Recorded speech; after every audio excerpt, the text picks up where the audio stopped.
Vous avez vu la mobilisation justement de tous les Ivoiriens. Quel est le message que vous pouvez retenir de cette mobilisation? C'est un message d'union. Un message d'union de tous les Ivoiriens. Quelles que soient les personnalités, les candidats qu'ils soutiennent. Que ce soit des militants qui soutiennent le président Guillaume Bafoussou, que ce soit tous ceux qui soutiennent effectivement le président Laurent, le président Bédier, tous les candidats, il faut que les Ivoiriens s'unissent. Au-delà des clivages politiques, qu'ils se mettent ensemble pour dire non à cette sortie, dire non au fait que nous ne sommes pas d'accord à cette mobilisation face au peuple de Côte d'Ivoire. Monsieur Alassane Ouattara se rend compte que c'est la énième violation, c'est la énième humiliation de trop et que le peuple n'est pas prêt à l'accepter. Et c'est le message que nous sommes venus. Très bien, alors je voudrais d'abord saluer tous les internautes, tous les téléspectateurs de ce média et puis dire simplement qu'aujourd'hui les Ivoiriens se sont donné rendez-vous sur la place du Trocadéro qui est une place mythique de la ville de Paris. En fait, nous sommes là aujourd'hui pour dire à M. Ouattara deux ou trois choses. La première, c'est que la Côte d'Ivoire est un état de droit. Ce pays nous a été légué par nos ancêtres depuis le 7 août 2000, enfin du mois 1960, où nous avons acquis notre indépendance. On ne peut pas accepter, 60 ans après, que quelqu'un qui a brigué 2 mandats présidentiels et qui les a assumés veuille encore faire un 3e mandat. Ça, on ne peut pas l'accepter. Donc aujourd'hui, en réalité, ce que M. Ouattara a fait, il y a 2 choses que tout le monde doit retenir. Un, c'est une, j'allais dire, on appelle ça une haute trahison du peuple ivoirien. Parce que devant la nation, les 2 chambres de parlement réunies, il a pris l'engagement de ce qu'il ne briguerait plus de 3e mandat. La deuxième chose, c'est que ce qu'il a fait, c'est qu'il a violé la constitution de notre nation. La première constitution de 2000, voilà, la constitution de 2000 qui continuait jusqu'à aujourd'hui, et la deuxième constitution de 2016. C'est pour cela qu'aujourd'hui, nous disons que ce qu'il a fait est une déclaration de guerre. Il n'y a rien d'autre à dire. Cela veut dire quoi? Cela veut dire que quand un monsieur qui a fait 2 mandats, il dit qu'il s'en va briguer un 3e mandat, cela veut dire que quiconque se met en face de lui, il a déjà perdu l'élection d'avance. Nous, on veut sauver notre nation. On veut le bonheur de notre pays. On veut le bonheur pour nos enfants et petits-enfants. Ce que M. Ouattara a déclaré, c'est une déclaration de guerre et nous sommes prêts pour cela. Les Ivoiriens sont déjà prêts et on ira jusqu'au bout. D'accord. Ces partisans disent qu'effectivement, il balaie du revers de la main les 2 mandats, puisque c'est une nouvelle constitution. Ça veut dire que c'est le 1er mandat de M. Ouattara. Qu'est-ce que vous dites à M. Patrick Achi qui défend cette thèse? Non, je ne sais pas qui est ce M. Patrick Achi. Je ne sais pas qui est ce M. Patrick Achi, parce que vous savez, quand on est allé à l'école, il y a quand même des principes qui nous régissent. Nous tous, on veut être ministre, nous tous, on veut être député, on veut être maire. Mais la vie d'un citoyen ivoirien n'est pas inférieur à ton poste de ministre. La nation est en danger et puis voilà quelqu'un qui vient là devant le monde entier dit ça fait rien. Mais pourquoi en ce moment là M. Ouattara avait pris l'engagement? Mais parce qu'il a été appelé par des personnalités du monde entier telles que M. Macron. M. Macron est venu à Abidjan, il le lui a dit. Et lorsqu'il a dit, en réalité, lorsque M. Ouattara s'est présenté et qu'il a dit qu'il a dit qu'il ne briguerait plus un 3e mandat, pourquoi M. Macron l'a félicité? Parce qu'il y a un principe qui est établi. En démocratie, l'alternance au pouvoir, c'est une obligation de droit. Quelqu'un ne peut pas venir dire, parce que mon premier ministre est mort, il était mon candidat, donc je suis obligé. Tu penses que c'est la forêt de ton père? On ne peut pas accepter cela. C'est la nation ivoirienne. Et la nation a des principes et des règles. Tu es président de la République, tu te soumets à la loi. Tu violes la loi, mais tu as violé la loi parce que c'est Gandhi qui l'a dit. La désobéissance civile devient un droit sacré lorsque l'État est hors la loi ou un État corrompu. M. Ouattara est hors la loi, la Côte d'Ivoire devient hors la loi, alors nous devenons tous des désobéissants à la loi. On est là, culturelle ou religieuse. Je vous remercie. Parce que ce qui arrive, merci et vive la Côte d'Ivoire.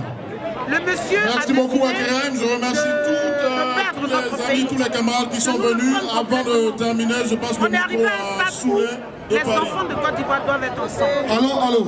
On oublie les partis politiques pour l'instant. Parce que s'il n'y a pas de Côte d'Ivoire, il n'y a pas de vous donnez.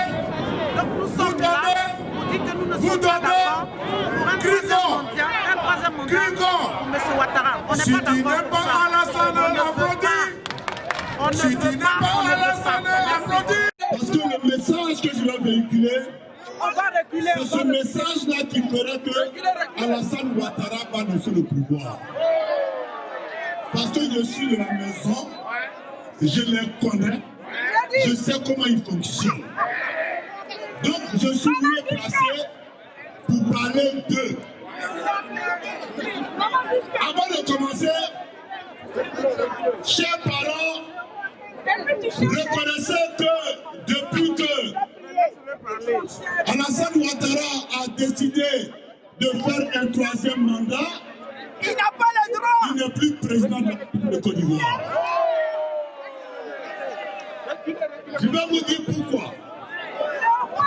Aujourd'hui, Alassane Ouattara est devenu l'ancien dictateur de l'Ouganda dans les années 70, le président Amin Dada. Alassane Ouattara a décidé de s'inscrire dans la lignée des grands dictateurs comme Mobutu, Sese Seko, Tukuwendu, Wazabanga. Alors, pour cela, j'ai concocté une chanson pour Alassane Ouattara.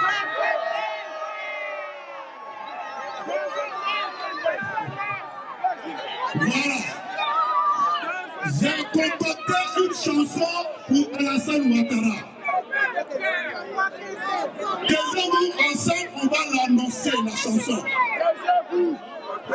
Vous savez, lorsque Mobutu a décidé de faire taire son peuple par tous les moyens, lorsque Mobutu a décidé de faire du Zaïre sa maison natale, il y a une chanson qui lui a été adressée, que lui-même il a souhaité. Et c'est cette chanson que je vais traduire aujourd'hui, que je vais transférer au dictateur Alassane Ouattara.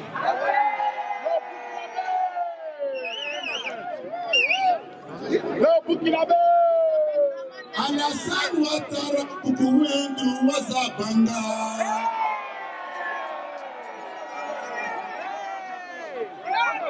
Sous Mobutu, on disait Mobutu, Mobutu, c'est comme Mobutu, Tukuwendu, Wazabanga.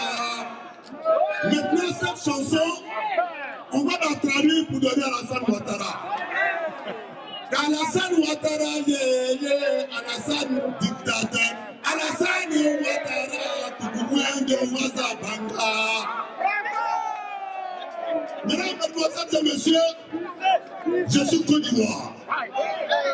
Je suis Côte d'Ivoire dans la mesure où quand la patrie est attaquée, quand la patrie est touchée, quand la patrie est fouettée, en tant que bon Ivoirien, Ivoirien venant de Mankolo, dépositaire de tradition, je me dois de regagner la même patrie que la Côte d'Ivoire. Voilà pourquoi, aujourd'hui, en place Trocadéro, devant tous les Ivoiriens, devant tous les médias internationaux, moi, Dosso Massanoussi, Ivoire 15-15,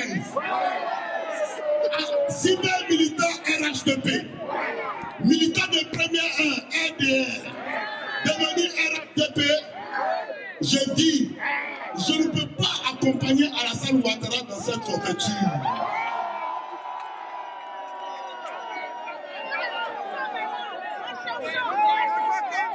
Je ne peux pas accompagner Alassane Ouattara dans cette couverture.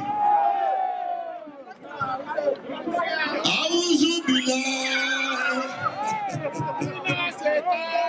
Mina Shetan Rajim, Bismillah, Rahman Rahim, Aouzou Mina Shetan Laurent Gbagbo Wassam Rabili Honami.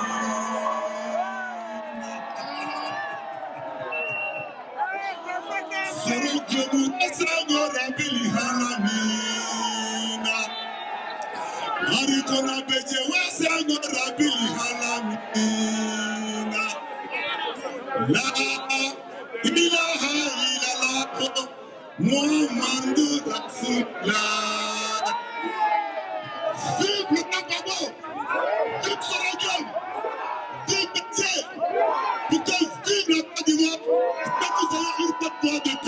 Je vous remercie. Tout ce que nous on veut, avec Alassane dégage. Oui, la Côte d'Ivoire, il y a des Ivoiriens qui sont très instruits. Pourquoi on va plus instruire que la Côte d'Ivoire est là? Alassane, il croit que le pays, il croit qu'il peut nous arracher notre pays qui est la Côte d'Ivoire. Il ne doit pas nous dire, c'est-à-dire que il a amené tous les Ivoiriens, les cadres Ivoiriens, les grosses têtes, il les a amenés. C'est parce qu'on n'a pas content, on s'en fout de leur temps. Mais il n'a qu'à se dire que la Côte d'Ivoire ne l'appartient pas.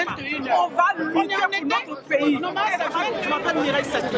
Je disais que pour faire comprendre et entendre notre lutte, il serait temps que nous allions dans les instances et notre diplomatie présente en France et nous appelons tous les Ivoiriens dans les autres diasporas, du Canada, de l'Angleterre et tout, dans les différentes ambassades, car si nous voulons dégager Ouattara, c'est par sa première représentation ici que nous devons commencer. En parlant de cela, nous disons à M. Maurice Bandama, à qui j'ai déjà fait des courriers, que bientôt c'est ta fin. Nous allons te dégager si tu vas repartir à Abidjan là-bas pour régler le problème des Ivoiriens et des artistes du Burida que tu n'as jamais pu régler. Donc ta fin ici, tu viens d'arriver, tes bagages sont pas encore terminés, ça fait 2 mois simplement que tu as été installé. Nous allons te dégager, tu vas repartir là-bas. Parce que nous en avons assez de votre terrorisme constitutionnel. Tu me connais, je suis parti te voir au ministère. Je t'ai déjà parlé. Et je te dis encore, Mireille Saki te dit que la France ne veut pas de toi.